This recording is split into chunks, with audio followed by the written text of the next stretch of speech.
Haleluya. Salam. Puji Tuhan. Tuhan Yesus memberkati. Kita kembali bertemu dengan satu hari yang dimana hari yang spesial buat kita, yaitu kenaikan Tuhan. Kenaikan Tuhan, dan Dia naik, bukan hanya Dia naik, tetapi Dia mengirimkan kita penolong, yaitu Roh Kudus. Sebelum kita masuk di dalam renungan firman Tuhan, mari kita berdoa.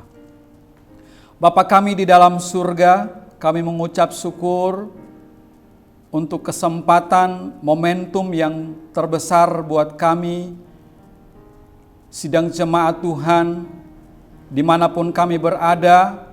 Kami mengucap syukur karena Engkau buat kami untuk dapat kembali untuk mendengarkan firman-Mu.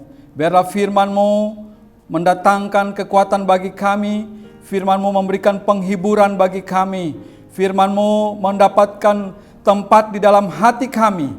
Biarlah Roh Kudus yang menolong kami, Roh Kudus yang memberikan kekuatan kepada kami. Dalam nama Tuhan Yesus Kristus, kami akan mendengarkan firman-Mu. Haleluya, amin. Puji Tuhan. Saudara-saudaraku yang kekasih di dalam Tuhan Yesus Kristus, sidang jemaat Tuhan yang ada dimanapun berada, di rumah, ya di pekerjaan, dimanapun saudara berada, mari kita mengambil kesempatan untuk mendengarkan kebenaran firman Tuhan. Memang ada perintah-perintah yang sedang kita ikuti, yaitu bagaimana ya pemerintah ajarkan kita supaya kita tetap di rumah, ya kita ya jaga jarak, ya terus kita tidak keluar kemana-mana, tetap di rumah, bekerja di rumah. Tetapi itu semua perintah yang harus kita kerjakan. Tetapi ada perintah yang baru yang kita akan dengarkan hari ini, yaitu perintah baru yang datang daripada Tuhan Yesus. Mari kita buka Alkitab kita di dalam Yohanes pasal yang ke-13 ayat yang ke-34 berkata, "Aku memberikan perintah baru kepada kamu, yaitu supaya kamu saling mengasihi, sama seperti aku telah mengasihi kamu, demikian pula kamu harus saling mengasihi." Ini perintah baru yang Tuhan berikan kepada murid-muridnya pada saat itu. Ada 5 momentum yang terjadi di dalam kehidupan daripada umat Kristen. Yaitu yang pertama, kelahiran Tuhan Yesus. Dia lahir dan dia bekerja, dan saat dia bekerja melayani, mengabarkan Injil keselamatan bagi umat manusia, sesudah itu dia mati. Dia mati dan dia bangkit. Itu yang ketiga. Yang keempat, dia naik ke sorga, yang saat ini kita sedang merayakannya. Yang keempat ini dikatakan sebelum dia mati, itu sudah dikatakan ada perintah baru untuk murid-muridnya. Ya, perintah baru ini dikatakan, "Aku memberikan perintah baru kepada kamu, yaitu supaya kamu saling mengasihi." Kamu saling mengasihi, artinya di antara murid-murid ini yang dia pimpin sebagai seorang gembala yang baik, dia memimpin ya rasul-rasul yang ada, supaya saat dia nanti ya nyatakan bahwa dia mati dan dia pergi ke sorga, itu ditinggalkan murid-murid ini, mereka tidak bercerai-berai. Artinya Tuhan tidak mau supaya murid-muridnya mengalami ya kekacauan di dalam kehidupan mereka, sehingga Yesus katakan bahwa "Aku memberikan perintah baru kepada kamu, supaya saling mengasihi." Kita lihat di dalam Yohanes pasal yang ke-15 ayat yang ke-17 berkata, "Inilah perintahku kepadamu, kasihilah seorang akan yang lain." Inilah perintahku kepadamu, kasihilah seorang akan yang lain. Artinya Yesus sudah mengetahui bahwa kasih itu di antara murid-murid itu akan berubah saat dia pergi. Itu sebelum dia mati, dia bangkit, dia naik ke sorga. Hal ini sudah dinyatakan bahwa ini perintah baru. Beda dengan kasihilah manusia seperti dirimu sendiri, ya. Dan yang kedua dikatakan kasih yang terutama yaitu kasihilah Tuhan Allahmu dengan segenap hatimu. Konteks ini berbeda.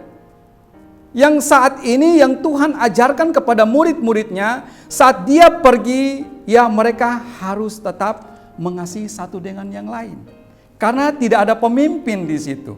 Mereka harus memimpin diri mereka sendiri. Mereka harus dewasa. Tapi kita mau lihat bahwa ya di dalam Kisah Rasul pasal yang pertama, kita buka Alkitab kita di dalam Kisah Rasul yang pertama dikatakan, "Hai Tofelus, dalam bukuku yang pertama, aku menulis tentang segala sesuatu yang dikerjakan dan diajarkan Yesus. Sampai pada hari ia terangkat, sebelum itu ia telah memberi perintahnya oleh Roh Kudus kepada rasul-rasul yang dipilihnya. Kepada mereka ia menunjukkan dirinya setelah penderitaannya selesai, dan dengan banyak tanda ia membuktikan bahwa ia hidup. Sebab selama 40 hari ia berulang-ulang menampakkan diri dan berbicara kepada mereka tentang kerajaan Allah." Jadi setelah Yesus mati, dia bangkit, ya dia hidup, dia menyatakan dirinya kepada murid-muridnya selama 40 hari. Jadi dia bercakap-cakap dengan mereka tentang kerajaan Allah. Tentang kerajaan Allah. Apa yang saat ini kita cari iman percaya kita? Ya, kita tentu hari ini kita sedang menanti kerajaan Allah. Yesus naik ke sorga, artinya dia menyediakan tempat bagi kita. Dia katakan kepada murid-muridnya, ya ayat yang berikut, Kisah Rasul pasal yang pertama dikatakan, ayat yang ke-8, berkata, "Tetapi kamu akan menerima kuasa kalau Roh Kudus turun ke atas kamu, dan kamu akan menjadi saksiku di Yerusalem dan di seluruh Yudea dan Samaria dan sampai ke ujung bumi." Sesudah ia mengatakan demikian, terangkatlah ia disaksikan oleh mereka, dan awan menutupinya dari pandangan mereka. Jadi semua yang dikatakan Yesus itu sebelum dia mati, sebelum dia naik ke sorga, dia sudah menyatakan itu kepada murid-muridnya, dan semua itu terjadi. Ini momentum yang luar biasa. Sebelum kita masuk lebih lanjut, kita akan melihat bahwa di dalam Yohanes pasal yang ke-14 ayat yang ke-21, kita lihat di sini Yohanes 14 ayat yang ke-21 berkata, "Barang siapa memegang perintahku dan melakukannya, dialah yang mengasihi aku. Dan barang siapa mengasihi aku, ia akan dikasihi oleh Bapa-Ku, dan aku pun akan mengasihi dia dan akan menyatakan diriku kepadanya." Luar biasa. Dikatakan barang siapa memegang perintahku dan melakukannya, dialah yang mengasihi aku. Jadi barang siapa yang mendengarkan perintah Tuhan tentang mengasihi dan melakukannya. Artinya kita tidak hanya mendengar firman Tuhan tentang mengasihi. Oh udah, kita mengasihi saja. Ya lu gua, itu kata orang Jakarta. Mengasihi artinya kita melakukan. Saat kita melakukan perintah Tuhan, maka Tuhan bilang, itulah engkau yang mengasihi aku. Jadi kasih ini memang gampang-gampang susah. Kalau saudara disakiti oleh orang lain, ya saudara bilang, udah cukup, saya sudah mengampuni dia. Sudah, saya mengasihi dia. Tapi ya sampai di situ saja. Tapi firman Tuhan katakan, kita mau melakukan, ya. Barang siapa memegang perintahku dan melakukannya, dialah yang mengasihi aku. Jadi barang siapa yang memegang perintah Tuhan dan melakukannya, dia adalah mengasihi aku. Itu di dalam firman Tuhan. Dikatakan di ayat yang berikut dikatakan, jikalau kamu, di ayat yang ke-15 dikatakan, jikalau kamu mengasihi aku, kamu akan menuruti segala perintahku. Aku akan meminta kepada Bapa dan ia akan memberikan kepadamu seorang penolong yang lain supaya ia menyertai kamu selama-lamanya. Jadi saat kita melakukan perintah Tuhan, maka Tuhan akan memberikan kita penolong. Itu dia mengajar kepada murid-muridnya sebelum dia mati. Jadi jauh sebelumnya dia sudah memberitakan apa yang akan terjadi di kemudian hari. Luar biasa. Yang saya katakan beberapa minggu yang lalu saya katakan, tidak ada satu orang pun yang dapat menyatakan dirinya bahwa dia adalah memiliki pintu keselamatan. Yesus berkata, akulah jalan keselamatan dan hidup. Barang siapa datang kepadaku, dia akan mendapat hidup. Jadi kita mau melihat di sini bagaimana kedatangan Tuhan yang kedua kali. Sebelum kedatangan Tuhan yang kedua kali, kita akan mendapat penolong. Artinya Tuhan Yesus naik ke sorga, dia memberikan kita penghibur. Penghibur yaitu Roh Kudus. Kita akan lihat yang berikut. Kisah Rasul pasal yang ke-1 ayat yang ketiga. Kepada mereka ia menunjukkan dirinya setelah penderitaannya selesai, dan dengan banyak tanda ia membuktikan bahwa ia hidup. Sebab selama 40 hari ia berulang-ulang menampakkan diri dan berbicara kepada mereka tentang kerajaan Allah. Artinya Yesus rindu supaya murid-muridnya tetap setia di dalam perintah Tuhan sehingga mendapat atau masuk di dalam kerajaan Allah kelak nanti. Bagaimana dengan Bapak Ibu yang ada di rumah, kita semua hari-hari ini? Apakah dengan perayaan kenaikan Tuhan ini kita masih tetap setia kepada Tuhan? Kita masih mau belajar tentang firman Tuhan? Firman Tuhan tidak tertutup di hari-hari ini. Ya, firman Tuhan tidak tertutup di hari-hari ini buat kita. Tetapi apakah hati kita membuka pintu yang lebar untuk firman Tuhan dan mau melakukan perintah yang baru ini? Kasih itu ya sempurna. Semua akan berlalu, hanya tinggal kasih. Apakah kasih itu masih ada di dalam hidup kita? Ini satu pertanyaan yang besar dalam hidup kita. Firman Allah katakan, kasihilah sesamamu manusia seperti dirimu sendiri. Tetapi bagaimana? Apakah kita sanggup untuk melakukan kasih kita kepada sesama kita? Di hari-hari ini dunia sedang memerlukan kasih. Saat-saat ini kita sedang memerlukan kasih. Ya, di depan mata kita masih banyak orang yang membutuhkan kasih. Apakah kita ya hanya mengasihi diri kita sendiri? Kita hanya mengasihi keluarga kita karena semua tertutup. Tetapi hari ini kita mau belajar, Tuhan Yesus mengasihi saya dan saudara. Tuhan Yesus mengasihi saya dan saudara. Oleh sebab itu, kita mau menjadi murid Kristus, mengasihi seperti Tuhan sudah mengasihi kita. Tetapi apakah 5 momentum yang terjadi di dalam kehidupan Kristus itu menjadi bahagian kita? Yaitu kelahiran. Kelahiran Yesus kita merayakan dengan ya celebrity, ya celebration, ya kita lakukan itu dengan kita menghamburkan setiap ya uang kita untuk kita merayakan, apapun kita bisa lakukan. Itu kelahiran Yesus, kita katakan Natal buat saya. Kematian kita juga lakukan Paskah. Kebangkitan kita lakukan. Kenaikan kita lakukan. Apakah Yesus akan datang kembali? Apakah kita mau melakukan? Yaitu kita melakukan perintah Tuhan, yaitu perintah yang baru itu. Kita masih ada kasih di dalam hidup saya dan saudara. Itu pertanyaan yang besar buat kita. Sebelum itu semua terjadi, Yesus sudah menyatakan itu. Supaya kita berjaga-jaga di dalam setiap iman percaya kita. Kalau masih ada yang orang sana bilang masih ada yang ya gontok-gontokan, masih ada yang simpar akar pahit, ya coba review kembali fresh kembali.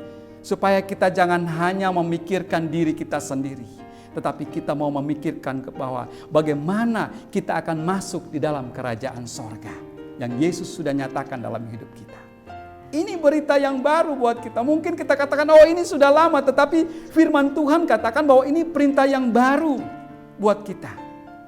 Karena hari-hari ini kasih sangat langka. Kasih sangat langka. Manusia mencintai dirinya sendiri. Itu firman Tuhan katakan. Pada akhir zaman manusia akan mencintai dirinya sendiri. Kasih itu sudah hilang. Tetapi perintah baru yaitu mengasihi sesama kamu. Bagaimana kita mau mengasihi orang lain kalau sesama kita saja sudah gontok-gontokan? Betul atau tidak? Nah, mari kita mau belajar dari firman Tuhan. Kita mau lihat di dalam Yohanes pasal yang ke-13. Yohanes pasal yang ke-13 di Alkitab kita buka, Bapak Ibu, saudara-saudara yang kekasih di dalam Tuhan. Injil Yohanes pasal yang ke-13 ayat yang ke-34 dan 35. Dikatakan, aku memberikan perintah baru kepada kamu, yaitu supaya kamu saling mengasihi, sama seperti aku telah mengasihi kamu, demikian pula kamu harus saling mengasihi. Dengan demikian semua orang akan tahu bahwa kamu adalah murid-muridku, yaitu jikalau kamu saling mengasihi. Mantap. Bagaimana orang supaya tahu kita adalah anak-anak Kristus? Yaitu dikatakan, aku baca sekali lagi ayat yang ke-35. Dengan demikian semua orang akan tahu bahwa kamu adalah murid-muridku, yaitu jikalau kamu saling mengasihi. Kalau kita tidak saling mengasihi, Yesus bilang, enyahlah dari hadapanku, hai engkau si pembuat kejahatan. Karena kita tidak melakukan firman Tuhan, kita tidak melakukan kasih, kita tidak menjadi murid Kristus. Kalau kita mau menjadi murid Kristus, ya kita harus terima perintah Tuhan. Harus, mau tidak mau, harus, karena kita mau jadi murid Kristus. Supaya orang tahu bahwa, yaitu jika kamu saling mengasihi, dikatakan jika kamu saling mengasihi, kamu adalah murid-muridku. Amin. Yesus sudah tahu bahwa nanti dia pergi, murid-murid ini, ya di dalam perkumpulan mereka, akan terjadi sesuatu hal yang mungkin ya saling ya gontok-gontokan kalau bahasa sekarang, ya, atau saling ya tidak baku cocok. Ini yang firman Tuhan ajarkan supaya apa? Kalau kita melakukan kasih, artinya kita adalah murid Kristus. Di luar itu Yesus tidak mengenal. Sehingga dia katakan, enyahlah dari hadapanku, hai engkau si pembuat kejahatan. Walaupun kita katakan, Tuhan saya sudah berdoa, waktu itu Tuhan utus saya. Saya sudah pergi usir setan dalam nama Yesus. Saya berdoa orang sembuh. Ya, yang sakit sembuh, yang susah dihiburkan. Ya. Sudah kita lakukan banyak hal untuk Tuhan. Tetapi kalau kita tidak saling mengasihi satu dengan yang lain, dikatakan engkau bukan muridku. Mari, kalau kita mau menikmati menjadi murid Tuhan. Ya. Karena apa? Tuhan katakan aku pergi, aku akan mengirimkan, aku akan mengutus ya, roh penghibur, yaitu Roh Kudus buat kita. Roh Kudus buat kita. Dalam Yohanes pasal yang ke-15 ayat yang ke-20, ayat yang ke-17 berkata, ya dikatakan bahwa kita harus mengerjakan perintah Tuhan. Bagaimana Bapak, Ibu, dan Saudara? Apakah kita mau melakukan perintah baru? Perintah yang Tuhan katakan bahwa, ya aku memberikan perintah baru kepada kamu, yaitu supaya kamu saling mengasihi. Supaya kamu saling mengasihi. Puji Tuhan. Ya. Biarlah Bapak, Ibu, saudara-saudaraku yang kekasih di dalam Tuhan Yesus Kristus, walaupun kita tidak dapat bertemu, tetapi kita ada kasih. Amin. Saling mengasihi. Kita ya saling ya berhubungan dengan telepon kita, dengan sekuler kita, Ya, ada satu hamba Tuhan katakan bahwa kalau kita mau dengar firman Tuhan, gampang. Kita hanya jempol dapat dengar firman Tuhan. Kalau kita mau lihat hal-hal yang buruk, ada jempol kita bisa lihat hal-hal yang buruk. Mana yang kita mau pilih? Tentu jempol kita arahkan, kita mencari Tuhan. Amin. Mencari Tuhan. Biarlah mari kita saling mengasihi satu dengan yang lain. Sehingga saat Roh Penghibur itu datang, Dia memberikan kekuatan kepada kita. Dan kita saat Yesus datang kedua kali, kita menjadi anak-anak Allah. Puji Tuhan, Tuhan Yesus memberkati. Mari kita berdoa. Bapa kami di dalam surga, kami mengucap syukur atas kasih kemurahan-Mu buat kami hari ini. Bahwa Engkau sedang bekerja buat kami. Engkau pergi, bukan Engkau pergi begitu saja sehingga meninggalkan kami menjadi yatim piatu. Kami tercerai Tuhan. Tetapi Tuhan mau memberikan kami penolong yaitu Roh Kudus, penghibur buat kami. Engkau katakan apabila Roh Kudus itu turun ke atas kamu, kamu akan memiliki kuasa. Kami mau supaya kami memiliki kuasa untuk tetap setia, untuk tetap melakukan kebenaran firman Tuhan. Biarlah Allah Roh Kudus menolong kami supaya kami tetap setia untuk menjadi murid ya, yang dapat memuridkan, menjadi murid yang menjadi saksi buat Tuhan, yaitu kami saling mengasihi di antara kami. Ampuni kami apabila kami saat ini sedang memusuhi seseorang, kami masih menyimpan dendam kepada seseorang. Tuhan kiranya ampuni kami, sehingga kami boleh menjadi murid-Mu, murid yang setia yang melakukan kebenaran firman-Mu. Apabila kami belum melakukan kebenaran firman-Mu, biarlah Roh Kudus yang memberikan kekuatan kepada kami. Terima kasih Bapa di dalam surga. Engkau berkati anak-anak sekolah minggu. Engkau berkati anak-anak Selasa Gembira. Engkau memberkati Jumat Smart. Engkau memberkati Bapak Ibu saudara-saudara sekalian. Yang saat ini kami tidak dapat bertemu satu dengan yang lain. Tetapi hamba yakin saat ini Roh Kudus sedang melawat setiap telinga yang mendengar dan setiap mata yang melihat acara renungan firman Tuhan ini.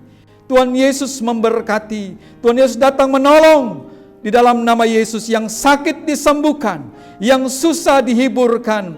Oh Tuhan, yang tidak ada dapat jalan keluar, Engkau berikan jalan yang keluar bagi mereka. Dan yang juga Tuhan, mereka yang tidak dapat pekerjaan, mereka yang diberhentikan dari pekerjaan, Tuhan berikan pekerjaan yang baru di dalam nama Yesus. Usaha hari-hari ini yang sukar dan sulit, tetapi Tuhan akan memberikan jalan yang terbuka bagi umat-umat Tuhan yang berharap dan bersandar kepada Tuhan. Oleh sebab itu, saudara-saudaraku, terimalah berkat daripada Allah Bapa, sukacita dan penghiburan daripada Yesus Kristus, dan pertolongan daripada Roh Kudus menyertai kita sampai Maranatha. Ia datang kali yang kedua mendapatkan kita menjadi murid-murid yang melakukan kebenaran firman Tuhan. Di dalam nama berkat Tuhan Yesus Kristus, terimalah berkat ini dalam nama Yesus. Haleluya. Amin. Puji Tuhan, Tuhan Yesus memberkati. Ya, maju terus kita melayani Tuhan, kita lakukan kebenaran firman Tuhan. Sehingga kita menjadi murid-murid yang setia yang melakukan kebenaran firman Tuhan. Ada nomor di bawah ini. Kalau Bapak Ibu, saudara-saudara sidang jemaat yang membutuhkan pertolongan doa atau membutuhkan pelayanan, hubungi telepon ini dan kami akan melayani Ibu Bapak, saudara-saudara sekalian. Tuhan Yesus memberkati. Puji Tuhan.